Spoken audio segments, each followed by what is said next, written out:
food security be disrupted or threatened by so many challenges, from pandemic to extreme weather to wildfires, cyber threats, price rises, and on, there's really an urgency to community engagement in planning for food system resilience to disruption. And so it's important that you're all here to work on these issues. So next slide, please. So today we're going to be focusing on a new resource to support this planning. The Food System Resilience Guide, which our team developed along with a community of practice and published in December 2022, provides context, advice, and a lot of tools to support local efforts to plan for food system resilience. And so we'll first provide background on food system resilience as a concept, and then we'll describe that community of practice that created the guide. And then we'll get into what's in the guide and give you a chance to try out some of the tools.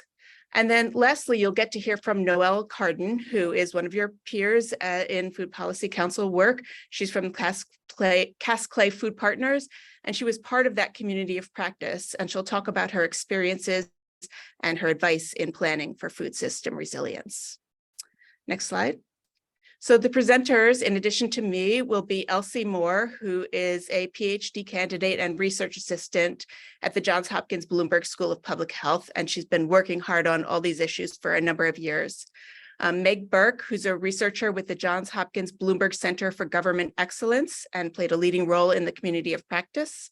Noelle Carden, as I mentioned, who is also an extension educator in the University of Minnesota Extension, and then Gabby Sarmiento, who's a MSPH candidate and research assistant with the team and has been working on food system resilience with us for her practicum over the past several months.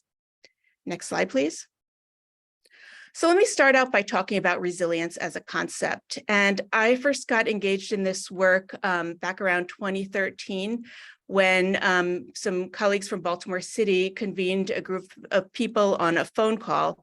And they said, we'd like to figure out what we should say about food system resilience in our all hazards response plan. And we've got an hour. And by the way, the plan is due tomorrow. And the more that we thought about it, the more that we realized, like, wow, our food systems are so vulnerable and we don't really have any plans or things in place to protect it, our food system. And as we looked into it, we realized that there was very, very little community level planning going on for food system resilience.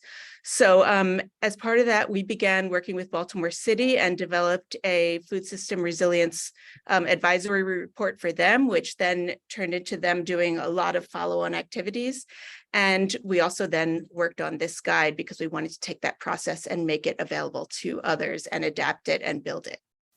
So a key to the concept of resilience is that disruptions are everywhere and we can't prevent disruptions.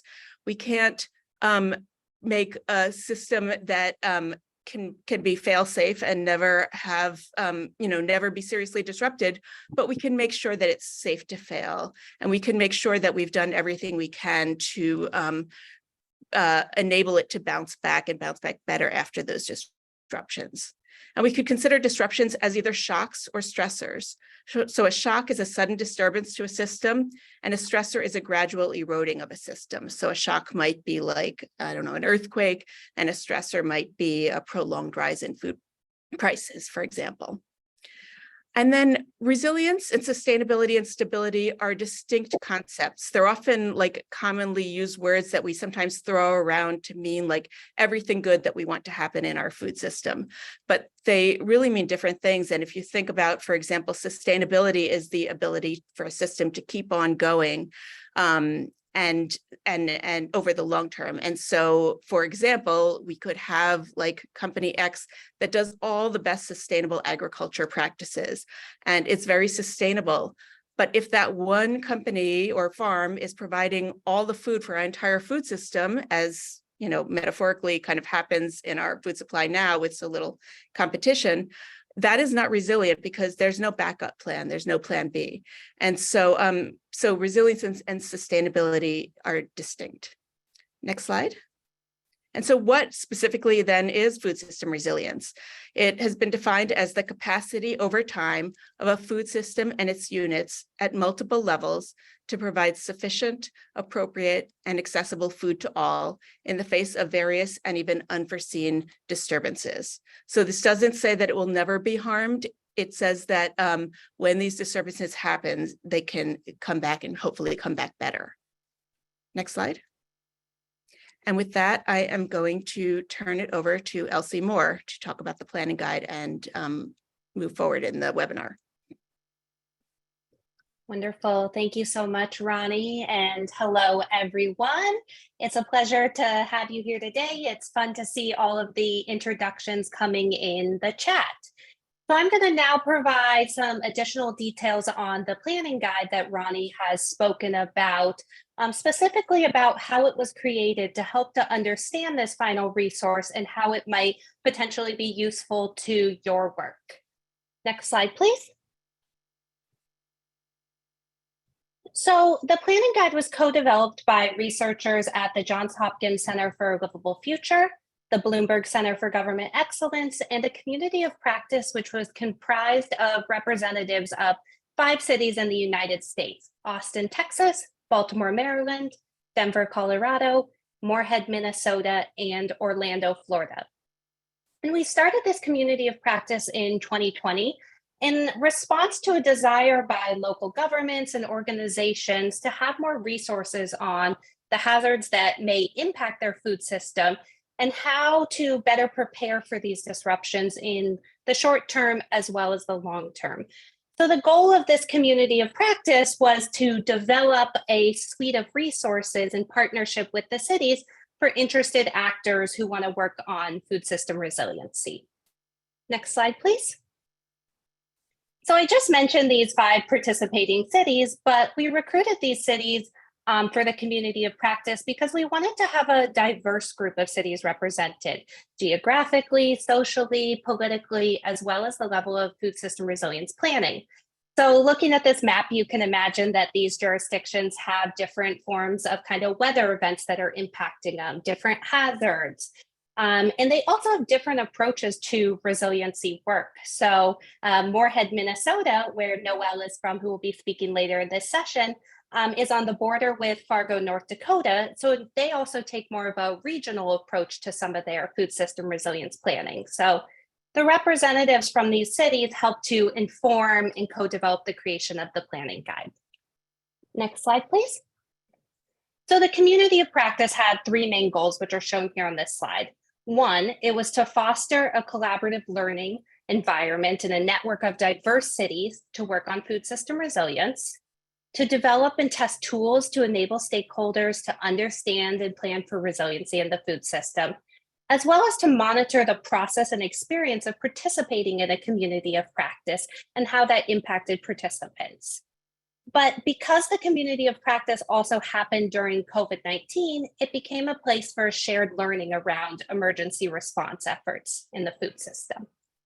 Next slide, please. So this figure shows the actual process of the community of practice. So we use this kind of mixed method embedded design to facilitate and evaluate the community of practice. So the first thing that participants did before joining the community of practice was to fill out a baseline survey about their knowledge on food system resilience and the work happening in their jurisdictions. We then had 6 months of facilitated monthly sessions where we worked together to develop the resources, which are in the planning guide. And then after the 6 months, participants completed an exit survey and interviews.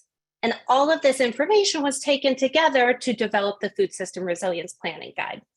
And I should note that the participating in the survey as well as the interviews was not a requirement for any participants of the community of practice, as really the main goal came from those 6 months to co-develop the resources. And this was a really iterative process where there were multiple rounds of feedback on the tools and the planning guide modules to adapt them to make them as user-friendly and actionable as possible. Next slide, please. So from the multiple parts of this process, there were many lessons learned, which are just showing a couple here on this slide. But When looking at the surveys from before and after the community of practice, a couple things we identified that it helped participants to identify ways to convince leaders to work on long-term food system resilience planning, to identify concrete actions that can be taken to support food system resiliency, as well as to kind of increase skills and knowledge needed to work on food system resiliency processes and projects. And then the conversations and that we had as a community of practice, a couple of themes came out of them, which were reiterated throughout, which is the importance of planning for the disruptions to the food systems, the importance of trust and connectivity, that food is often not considered a top priority, as well as the importance of equity. And equity was really central to our conversations, as well as it's central to the planning guide.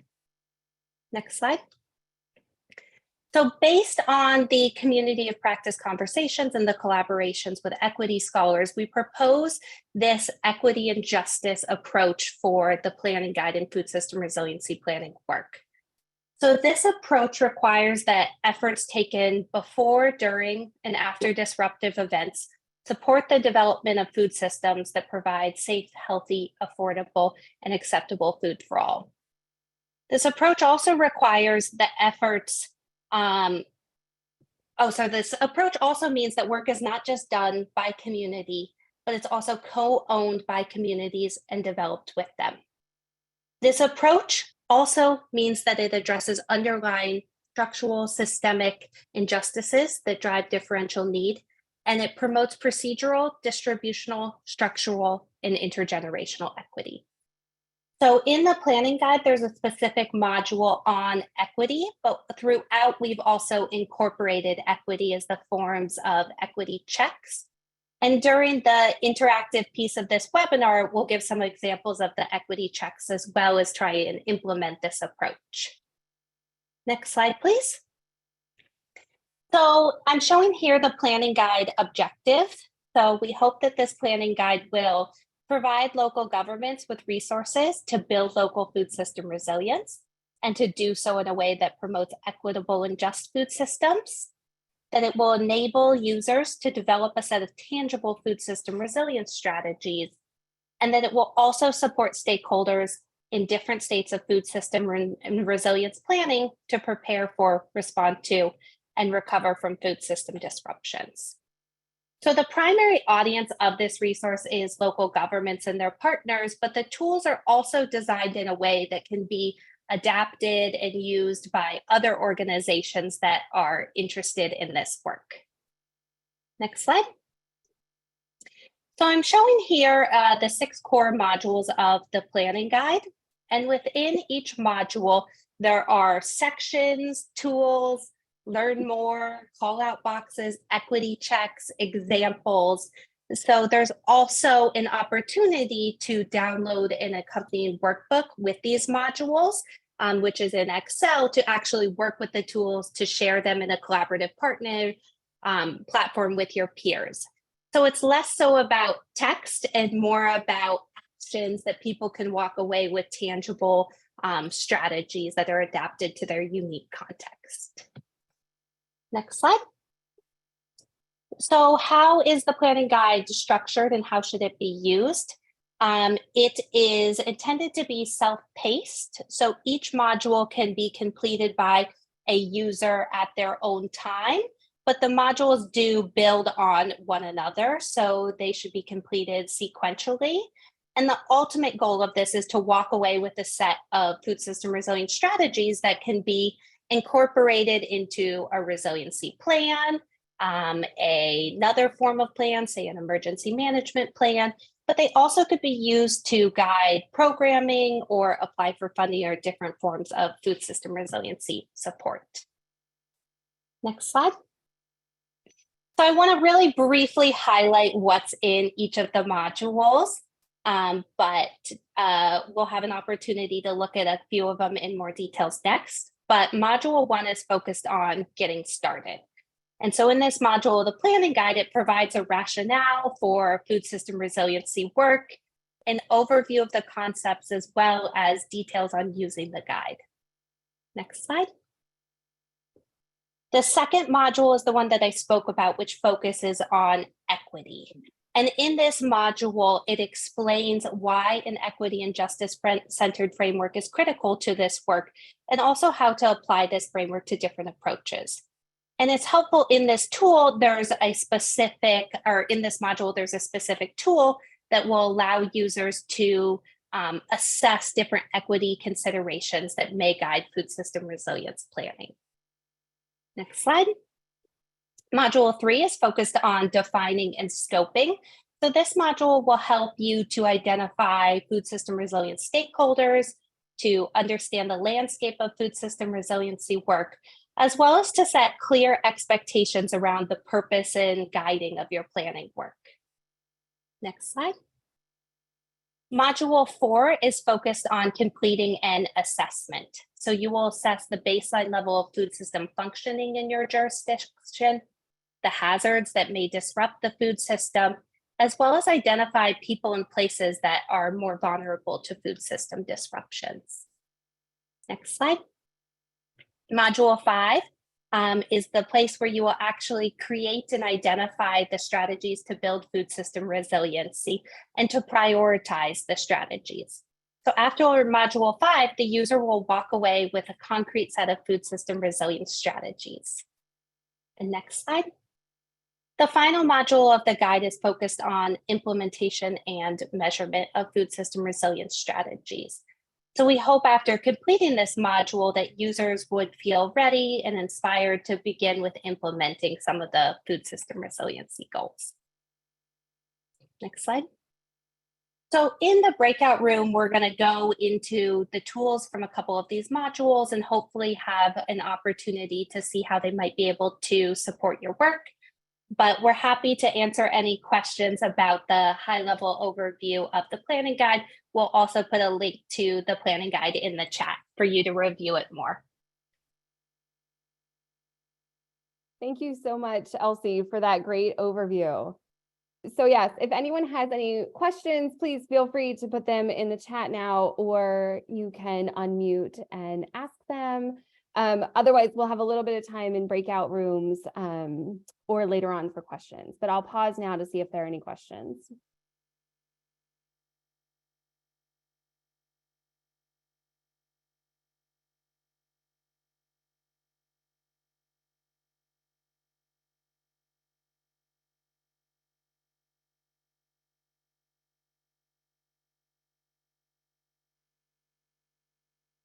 All right. I feel like everyone is excited to move on to breakout rooms. So if you've got burning questions, feel free to put them in the chat. We can definitely come back to them later.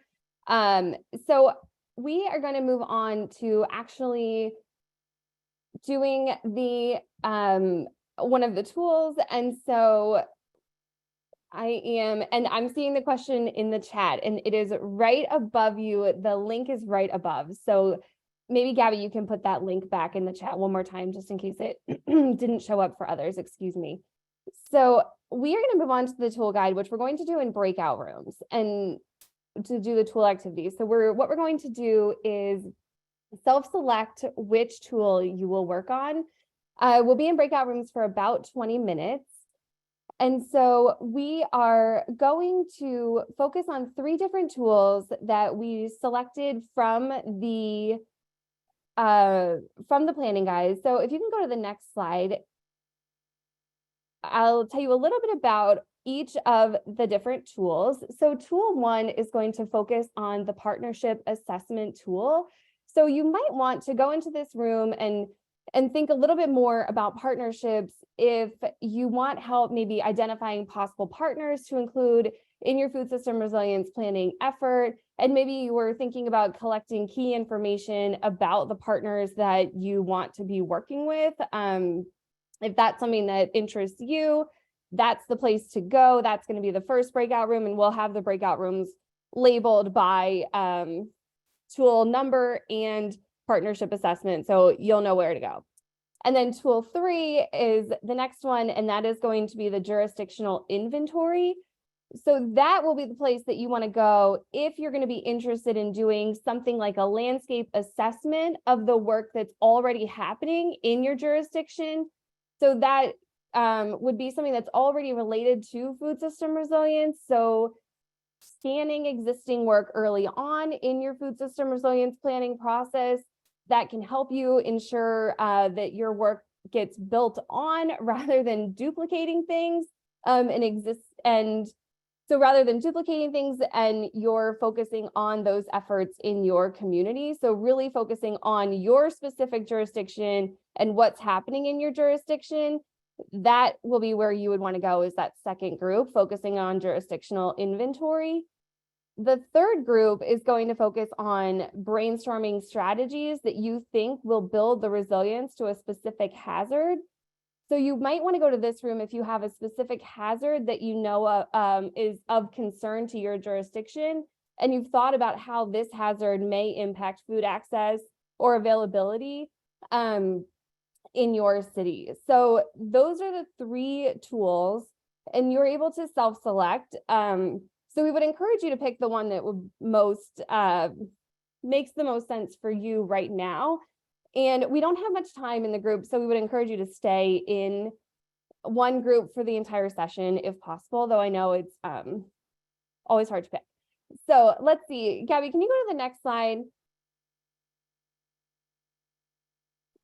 And I want to explain a little bit about, so when we go to the next slide, we've got in the chat, you'll see a link to a Google Doc.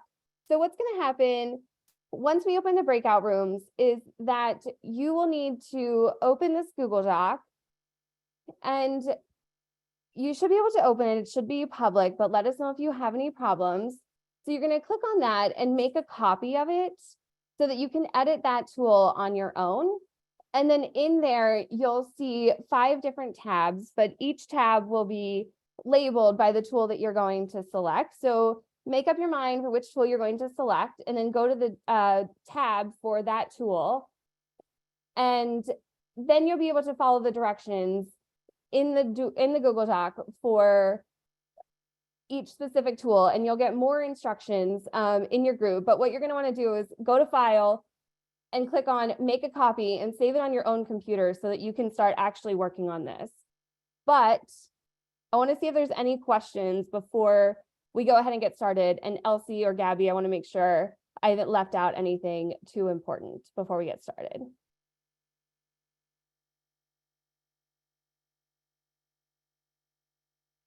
I don't think so. We're also happy to help you create a copy once you enter the breakout rooms. If you're unable to do that, we can walk you through how you can create the copy.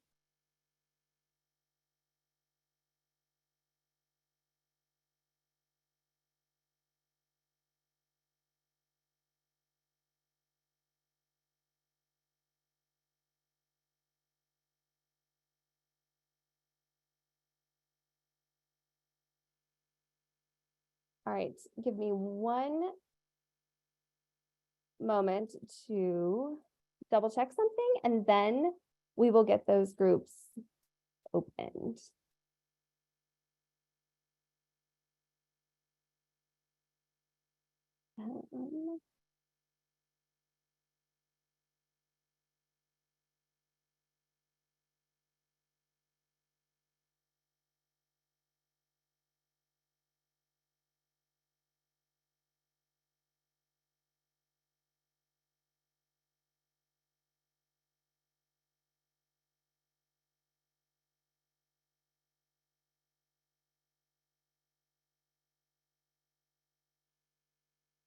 All right, Karen, I just gave you all of the powers. Can you open the rooms?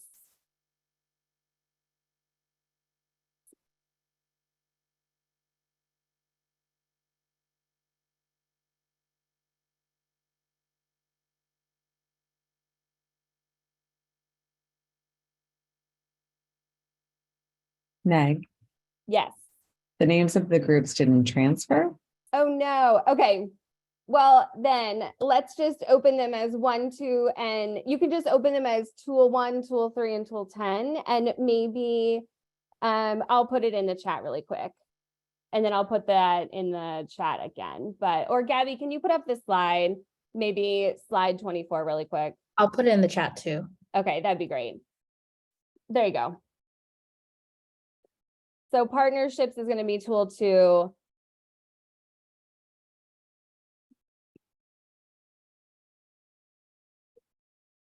So sorry, double names. I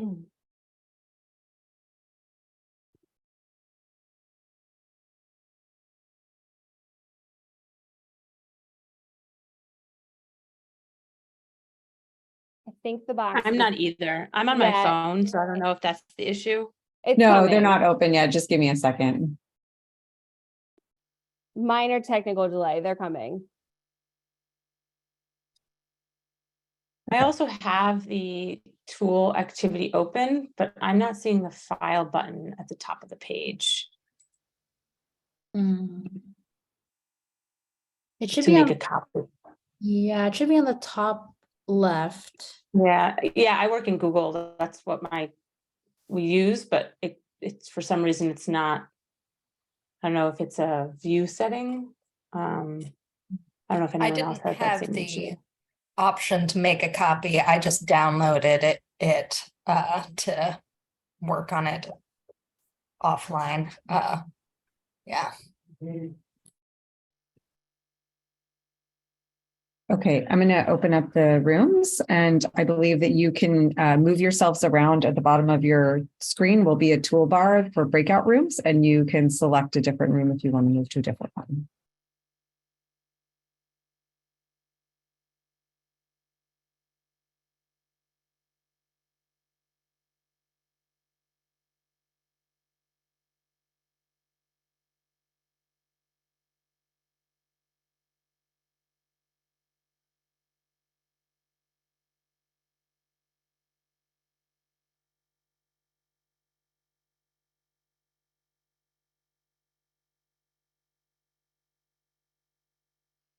If anyone is still having a hard time downloading, I just put an Excel downloaded version in the chat that you should be able to use as well. And we'll make sure that's available in the Google in your breakout rooms.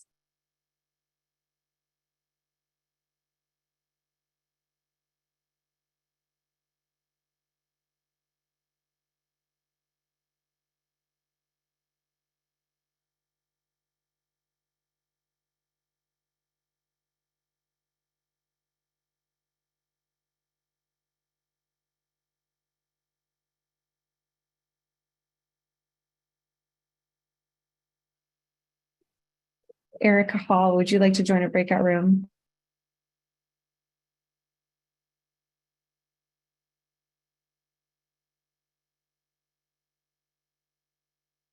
Christy Peters.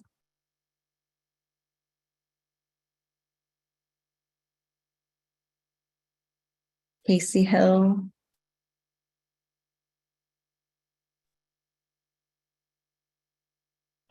Yes, I'm number 3, please. Sorry, Okay. I guess I missed it somehow. I'm usually pretty good at that. No, that's good. Not a problem. Thank you. Let me move you. All right. And you said tool 3? Yes, thank you. Okay. Or breakout room 3. I think it's till 10, actually. Sorry about Oh, okay. Let me transfer you. Hang on just a sec. that. Okay, there you go. Okay, thank you. Baz Perry.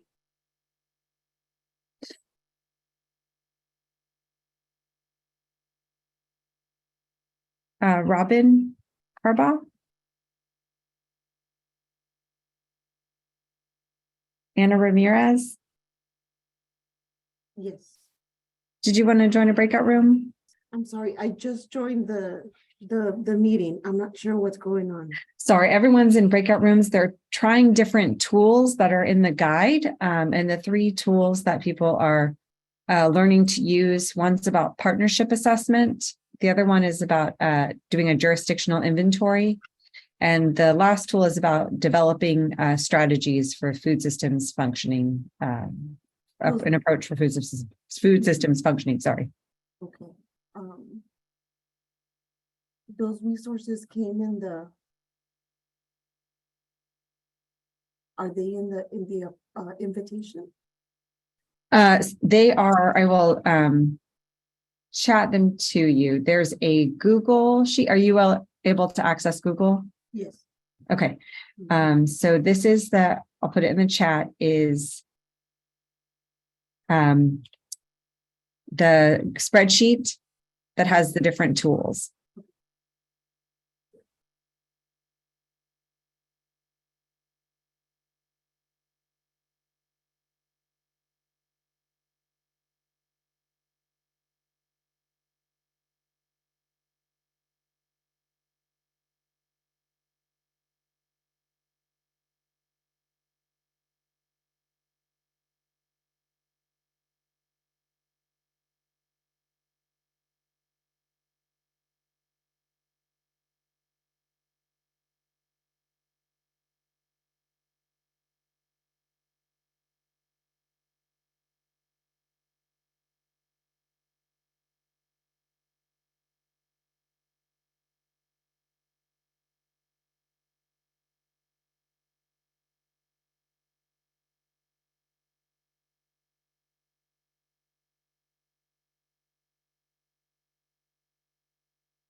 Did you want to be moved to a breakout room? I'll just wait till we come back together. Okay, sounds good. I'm just looking over the tools and I'm. They will be in there for another about 15 minutes. So holler if you want to be put into a room. Thank you.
Hi, Marlana.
Hey, Kisa. Hi, Lilani and Caitlin. Hey, How's it going? good. Good. Everyone's in breakout rooms and they should be closing in about 2 minutes. Yeah, I just jumped out of mine. Okay, great. So hang tight and they'll come back in. Thank you.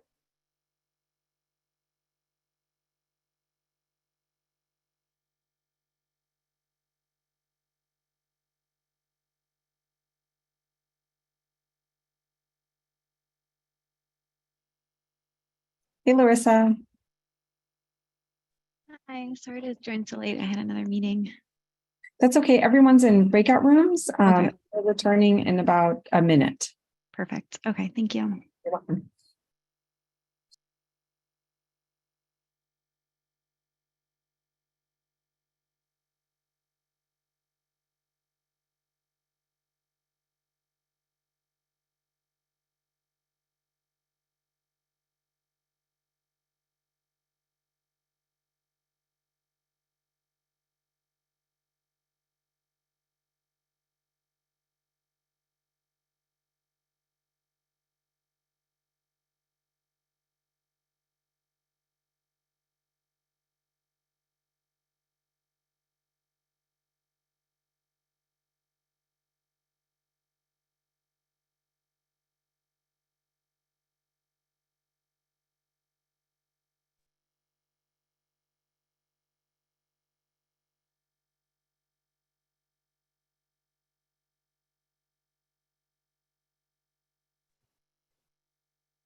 Okay, welcome back, everyone.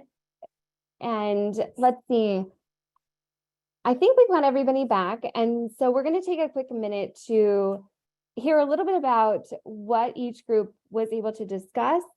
And so my group is going to go ahead and go first. And we were the partners assessment. We were tool number 2. And Rebecca from Yes, are you able to quickly paraphrase what you brought up during our discussion? Sure. Well, I kind of winged it and I was coming in a little blind because I didn't have the form. So I hope I do you justice, Meg. But essentially, I work in emergency preparedness in the state of Alaska. So I think that the big number one thing is knowing your location. Like we have very unique situations here in Alaska. I think that's number one. But then number 2 is also I was coming from the emergency preparedness perspective, so responding to, disasters or whatever. And so we come through it from the FEMA perspective and then the incident command. And so I had shared a link. I can share it again if you want. Just it helps to take like 100 ICS 100 because it's very structured. So the point of that is that it's already, they have an infrastructure set up. And it depends on what kind of situation you're having, whether it's a big local, whatever. And so they make it a larger or smaller situation, but they are already set up and established, and they have key players, whether that's going to be with the Red Cross or maybe even the FBI or the food banks or whoever it is, depending on the situation. So getting involved with and knowing some of that lingo and making some of those people your friends and saying you want to be a part of what they're doing. So did I touch on everything that I was talking about before? I apologize. I was winging it here, guys. So well, yes, and just really great to hear more about that perspective. And also, I think also you had, talked a little bit about just the rural. Oh yeah. So that was Merbok. That was Typhoon Merbok when the it came out and hit at the end of last year, the West Coast was just, I mean, we had a typhoon in Alaska in the winter. And so our West Coast was hit pretty stinking hard, and the SEOC, the State Emergency Operations Center, I'm sorry, I used the acronyms. They stand that up, and then they have multiple connections, and they're able to deploy, whether it's going to be human people, whether it's going to be food, water. Our National Guard went out there. They are already established to do those things. And so they are able to respond, and they work directly with the food bank and different entities to get food and water and whatever they need out there to the rural areas, and the tribes as well. They have all those connections. They know those players. So I guess the last thought I had was, you make everybody your friend, and then depending on what the situation is, you decide who you're going to activate and ask for help, depending on whatever the situation is. Okay, thank you so much. All right, we will, let's see, move on to the jurisdictional inventory. Yes, definitely. So our breakout room, we had a really great discussion at the end of it, and our member Jen wanted to share some thoughts from our group. Hey everyone. Well, just as a general, we had like 3 people, I think, comment, and in general, everyone was really excited for the tool and felt that it was very useful, specifically around gaining clarity around like the specific aspects of, like, oh, wow, it's really clear to us, we need more funding, that's a part of the conversation that we may need to put more emphasis on. My comment was that I also think that this tool is super helpful, and I'm really grateful that you all took the time to create this for everyone.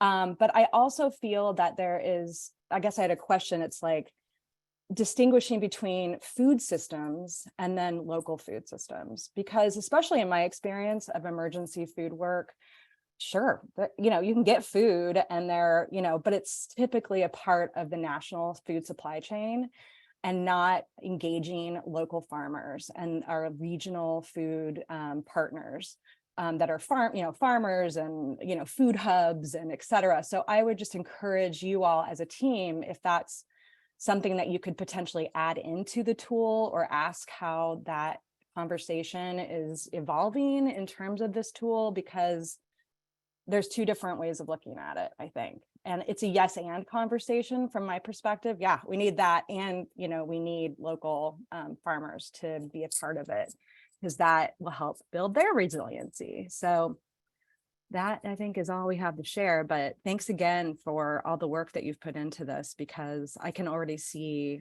I looked at this a couple weeks ago, like there's so many uses for it in the work that we do. And I think a lot of people are going to get a lot of benefit from it. Did I cover it, Gabby? Oh yeah, that was a great summary. Thank you for sharing, Jen. Sure. Yeah, I guess we can pass it on to the next room. Great. So I will go ahead and get started, since we didn't have time to identify someone from the group who wanted to share. But after I give a brief summary, please feel free to join in if you would like to. So our tool was focused on developing strategies that promote food system resiliency to a specific hazard. And as a part of the discussion, we had an important conversation about getting a better understanding at who developed the planning guide, as well as who is developing the strategies. Who are the people who are at the table in coming up with these strategies? While the planning guide focuses on local governments, how this can be a collaborative effort that makes sure that it really reaches the systemic issues, racism, that the strategies are targeting equity truly. And a piece of kind of feedback is how to make sure that equity is across all of the strategies, not a separate strategy that's just focused on equity, but embedded into all of them. There was also some conversation around kind of how to what to do next after this tool, after developing the strategies. When there's many things, how do you prioritize them if you've looked at multiple different hazards? So how you can kind of use this to narrow down to a concrete list of strategies that may be interested in implementing. So I will stop there. Does anyone else from the group have things they want to add to that very high level summary?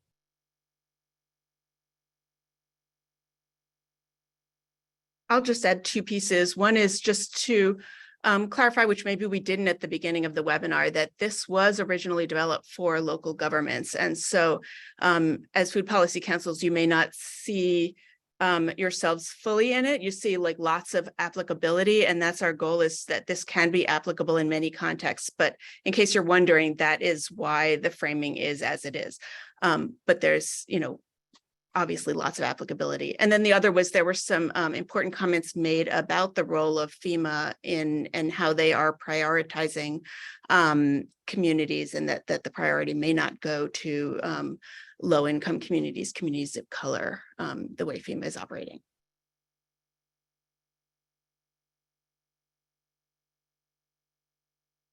Any other last comments from the group?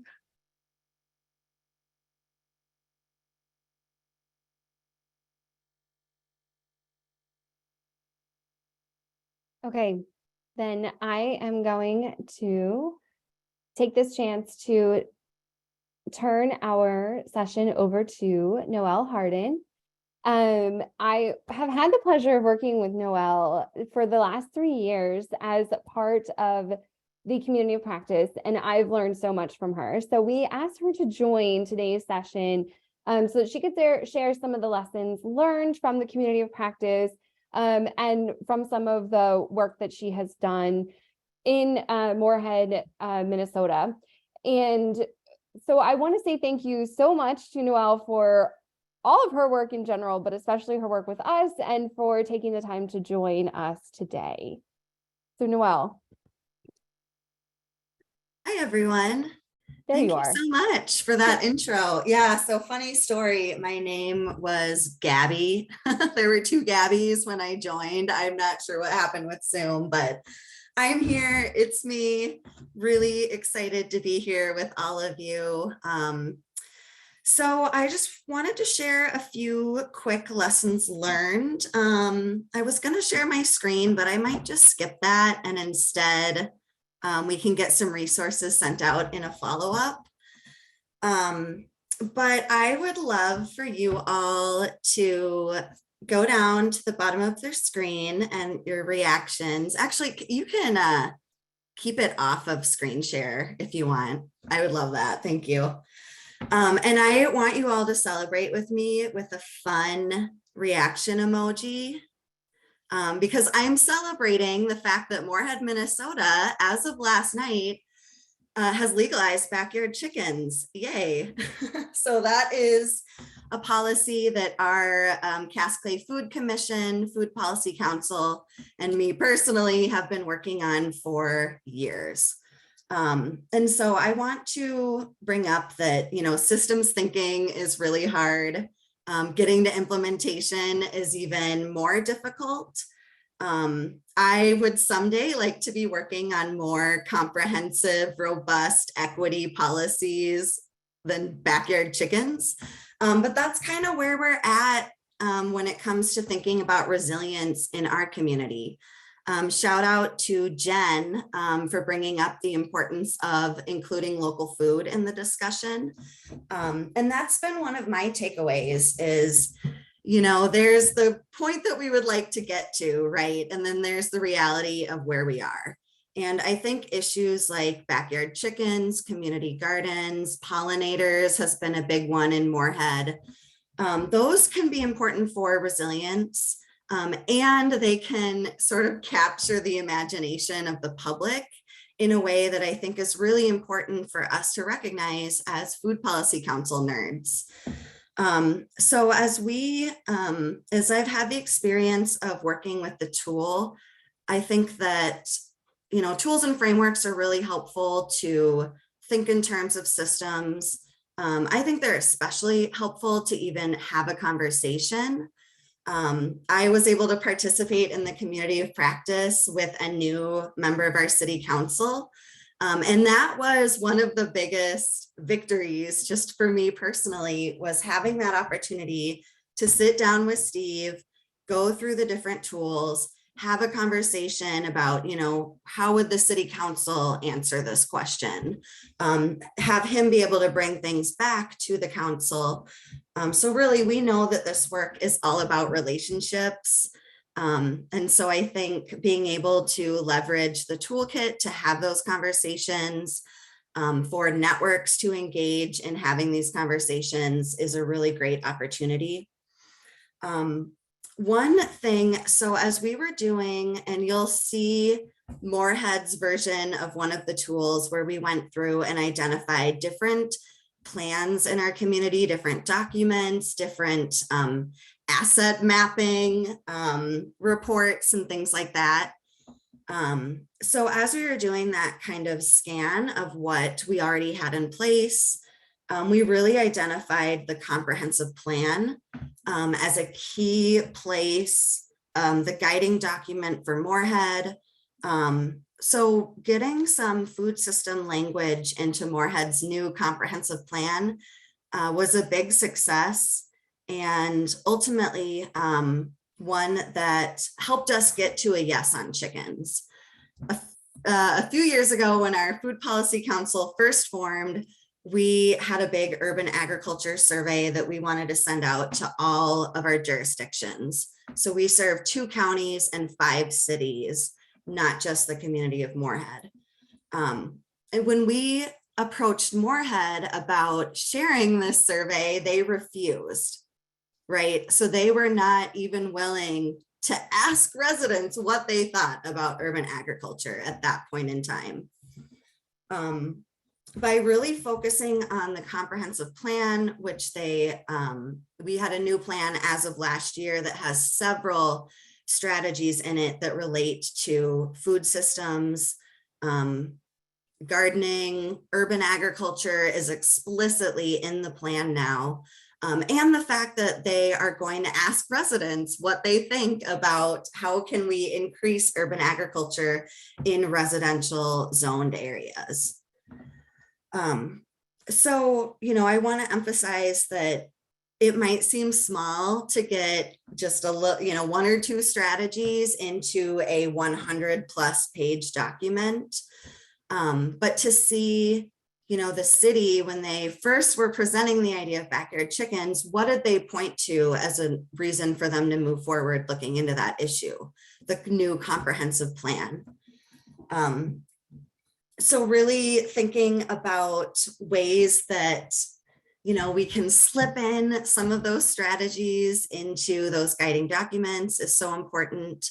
Our Cass Clay Food Partners, we do policy blueprints. We have more than 20 on our website. And we have 2 different documents that address comprehensive plans and provide examples of how you can get food system language into that plan and why it matters. So those are a couple tools that we created just in the last year or 2 as a result of really being inspired to think more deeply about, you know, how can we be strategic in getting these strategies kind of woven throughout local government. So the resilience actions that we are working on currently, I mentioned how hard systems thinking is. It's hard even for our Food Policy Council. So it's very hard for the community to even identify with what is the food system. So we have a pretty new series of 2 to 3 minute videos that walk through 4 different issues in our local food system. Backyard chickens is one of them, pollinators, and we also have an overview video that kind of talks about what the food system is. So that, you know, they're really nice videos that the City of Fargo Communications actually produced for free for our Food Policy Council. because it came up in our steering committee, and our person who works with Fargo Cass Public Health approached the city and said, hey, is this something you guys would consider? And they jumped at it.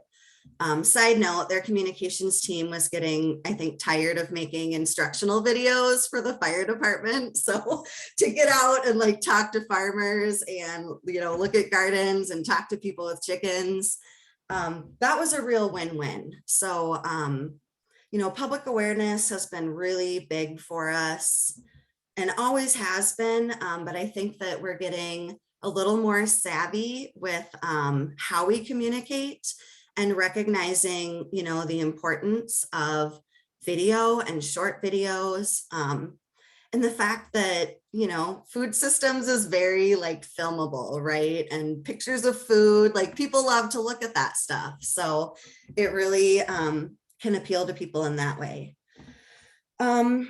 We are continuing to work on urban agriculture strategies, and we have a little bit of funding, so that's flexible for us to be able to use. So we're thinking about doing a micro grant, community facing micro grant process, just so we can, you know, support the good work that's already happening across our community, because there is a lot. And I think people just often don't know about what is going on in the community around food and how they can get engaged. So I think that has probably always been our most important strategy and continues to be. So I will stop there. I know that we're running really low on time. I can share a couple of the resources that I mentioned in the chat, and hopefully we can get those out in an email too, but thanks. Thank you so much, Noelle. We have probably a couple minutes for questions, so I want to pause and see if there are any specific questions at this point. I don't actually have a question, but I just wanted to add to the micro grant comment, if you're considering it. The last time the state of Alaska offered a micro grant, it increased from the prior year of about 1,000 people applying to well over 7,000 people applying. It was a jump in 1 year. And that is not only great for getting people involved, but it's also great for data to use for justification for moving forward. Yeah, thanks so much for adding that. And I had meant to share that kind of policy scan document that I mentioned earlier, that's a part of the toolkit and the guide, has actually been used by other people in the organization who are writing grants and applying for funding, and they have found it incredibly helpful. And similarly, one of my, a community partner that I love, but she's really critical of our Food Policy Council work in general, thanked me for getting language into our comprehensive plan, because when she met with our city manager about land access for immigrant farmers, he brought up the comprehensive plan as a way that he can move forward much more efficiently than in the past, because he has clear guidance from the community around some of these strategies. So thank you for your comment. Reminded me that I wanted to mention both of those things. Yeah, it's a good comprehensive plan might be a master plan in other communities. There might be other language that people use for that, but that's what we use in Minnesota, both at the local and the county level. They do comprehensive plans. Yeah, it's a great tool to create relationships, is when you start sharing and working collaboratively for those community assessments, coming together just at that baseline, and then it becomes a natural next step is to work together for implementation of programs. Okay, in the interest of time, we are going to end on time. And so I want to say again, thank you so much, Noelle, for joining us today. we are so thankful for you being here and sharing all of your examples and your perspective. And I want to say a big thank you to everyone for joining us today and participating in the breakout rooms. It was really a great discussion in my group, and it sounds like they were great discussions in the other groups as well. So thank you so much. And please look for that email that will come out when we get the recording. And we'll send out the link to the guide again and all the resources that we shared, and we'll be sure to include the slides as well. So thank you all so much.